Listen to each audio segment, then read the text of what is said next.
हाय सांग माने आज आसतु देखिबा देसी अंडार रेसिपी। एटा होची देसी अंडा आम घर कुकुड़ा अंडा। तो ताको भल भाबरे परिष्कार की धोई धाई कि पानी आमे बसाई देइछु। देखंतु एपटे अंडा गुडा दे देकी अल्प टिके लूण दे देलो। एपटे अदा रसुण पेस्ट हे गलानी। टमाटो को भी भल भाबरे मु सिलर बाटी देइछि। तो एबे चलंतु अंडा सिझेई दबा। अंडा सिझेई सारला परे देखंतु अंडा सिझी गलानी। आमे छड़े के एम्ति छुरी साहाଯ୍य रे काटी दबा। देखो तो अल्प अल्प काटी देइछि, बेसी काटिबिन नले भांगी जिवो। अल्प अल्प टिके काटी देइछि। तो एबे आमे तेल रे भलो भाबरे भाजिबा। तो एठी मु सरिष तेल दे देइथिली, तेल गरम हे गलानी। तो मु अंडा देके एठी भलो भाबरे नुए आस्ते टिके हल्का भाजी देइछि। भाजी सारला परे सेई करे रे सरिष तेल, तेज पत्र, कटा पियाज पके के भलो भाबरे भाजी देबा।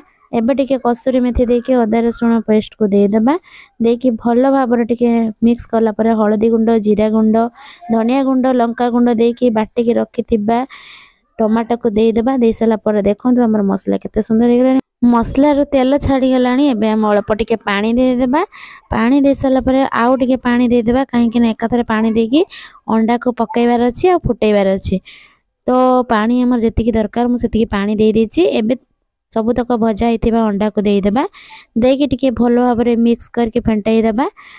स्वाद अनुसार अल्प किछि लूण दे देबा। देखंतु मु एठी स्वाद अनुसार लूण दे देछि। तो एबे आमे किछि समय छाडला परे देखंतु हमर फुटी गलानी आ अंडा तरकारी भी प्रस्तुत हे गलानी।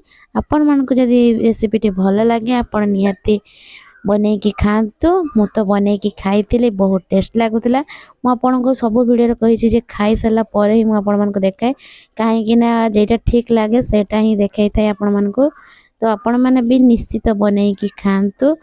तो वीडियो भलो लागथिले लाइक शेयर सब्सक्राइब करंतु आ हमको टिके सपोर्ट करंतु।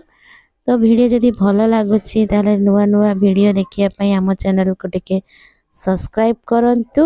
कमेंट रे जणेबे नियति केमिति लागिला ए रेसिपी, काहे कि ना मु खाइ सरला परे ही आपण मानको शेयर करिछि।